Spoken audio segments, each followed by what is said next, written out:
Halo semuanya, pernahkah kalian melihat data yang bentuknya membingungkan, tidak beraturan, rumit, atau bahkan membentuk lingkaran? Dan kalian bertanya-tanya, gimana sih cara mengelompokkan data seperti itu? Nah, ada satu cara buat menyelesaikan masalah itu, yaitu spectral clustering. Metode ini bekerja dengan melihat hubungan antar data, bukan cuma dari jaraknya, tapi juga bagaimana data itu saling terhubung. Di video ini, kita bakal bahas pengertian dari spectral clustering, cara kerja, dan kelebihan serta kekurangan, serta contoh studi kasusnya. Yuk kita bahas bersama. Sebelum itu, kita bahas dulu apa sih clustering itu? Clustering adalah cara untuk mengelompokkan data berdasarkan kemiripan. Tujuannya adalah untuk menemukan pola atau kelompok dalam data. Biasanya, data yang punya ciri atau sifat yang mirip akan dimasukkan ke dalam satu kelompok. Misalnya, kalau kita punya data tentang orang-orang, maka orang dengan usia, pekerjaan, atau hobi yang mirip bisa saja berada dalam kelompok yang sama. Kemudian pada spectral clustering, data dikelompokkan berdasarkan seberapa mirip atau seberapa terhubung satu data dengan data lainnya. Cara kerjanya adalah dengan membentuk sebuah graf, yaitu semacam jaringan yang terdiri dari titik-titik atau disebut dengan vertex, dan garis penghubung antar titik atau disebut edge. Setiap titik mewakili satu data, dan garis penghubung menunjukkan bahwa dua data saling berhubungan. Hubungan ini biasanya diukur dari seberapa dekat jarak antara dua data tersebut. Jadi, semakin dekat dan semakin terhubung dua data, semakin besar kemungkinan mereka masuk ke dalam kelompok yang sama. Setelah kita tahu apa sih spectral clustering itu, sekarang kita bahas gimana sih sebenarnya cara kerja dari spectral clustering ini. Tenang, gak serumit namanya kok.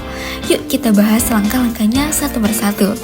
Yang pertama, tentukan jumlah cluster atau K. Kemudian bangun graf similaritas, buat matriks bobot atau W, hitung matriks Laplacian atau L, cari nilai dan vektor eigen, normalisasi vektor eigen, lakukan K-means, kemudian dapat deh hasil clusteringnya. Selanjutnya, kita bahas apa aja sih kelebihan dan kekurangan dari algoritma spectral clustering ini. Jadi, kita bisa tahu kapan algoritma ini cocok dipakai dan kapan harus cari alternatif lain. Langsung aja kita mulai dari kelebihannya dulu.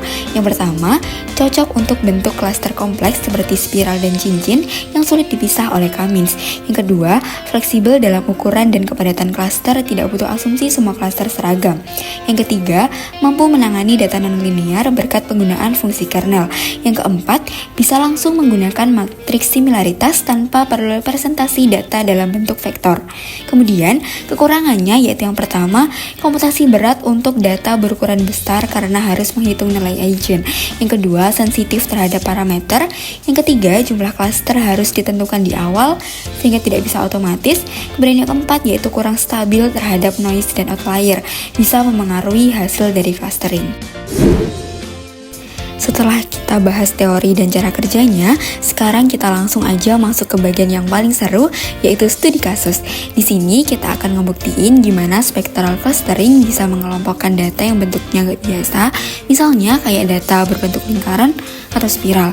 Kali ini kita pakai dataset buatan dari Max Circles yang terdiri dari dua dimensi yang bentuknya kayak dua lingkaran bertumpuk. Nah, bentuk kayak gini tuh biasanya susah banget dipisahin pakai algoritma klasik kayak K-means. Tapi dengan spectral clustering, kita bisa lihat gimana algoritma ini bekerja lebih baik karena pakai pendekatan graf. Yuk langsung kita lihat kodenya satu persatu. Pertama-tama kita mulai dengan import library yang kita butuhin. Ada NumPy buat operasi matematika, H dari SciPy buat cari nilai eigen,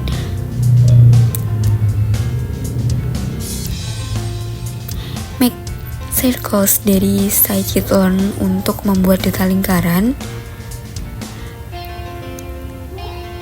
dan tentu saja matplotlib untuk visualisasi hasil clusteringnya nanti.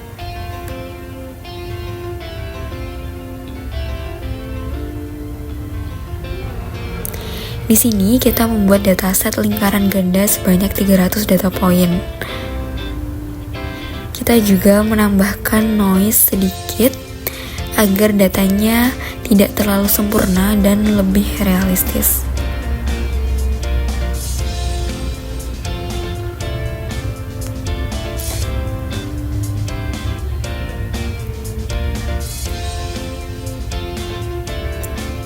Selanjutnya, kita buat fungsi RBF kernel yang fungsinya untuk menghitung similaritas antar data dengan pendekatan Gaussian atau radial basis function.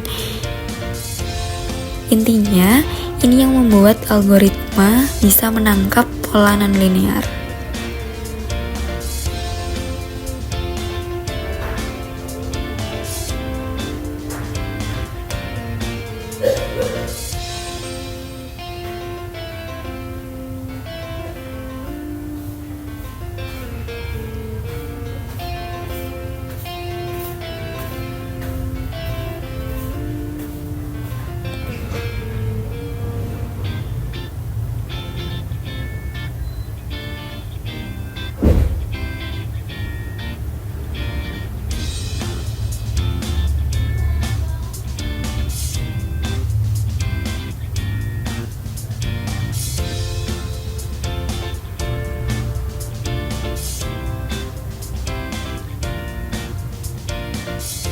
Nah, kemudian kita hitung matriks similaritas dari data X.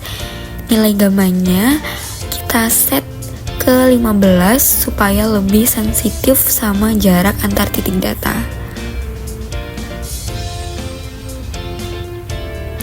Berikutnya, kita membuat dua matriks penting, yaitu matriks derajat dan matriks Laplacian. Matriks Laplacian ini yang jadi dasar buat proses spektral nanti, karena dia menggambarkan struktur hubungan antar data dalam bentuk graf.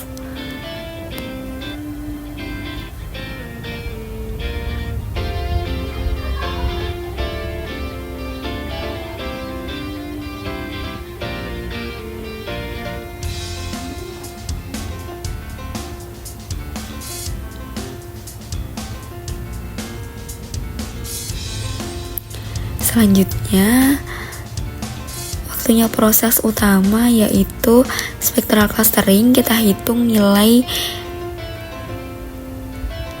dan vektor eigen dari Laplacian. Hasilnya nanti kita pakai untuk representasi data ke bentuk baru. Karena kita tahu jumlah klasternya ada 2 atau 2 lingkaran, kita ambil 2 vektor eigen teratas. Inilah fitur baru yang nanti kita pakai untuk clustering. Setelah kita punya representasi baru dari data, langkah terakhir tinggal pakai K-means untuk ngelompokin datanya.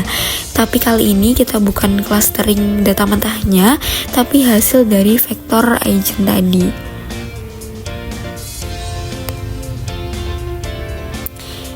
Di sini kita ngejalanin K-means-nya ke vektor eigen yang udah kita pilih tadi. Nah, hasilnya berupa label cluster untuk masing-masing titik data yang nanti kita pakai untuk visualisasi. Terakhir, kita menampilkan hasil dari clusteringnya. Titik-titik data kita beri warna berdasarkan label clusternya.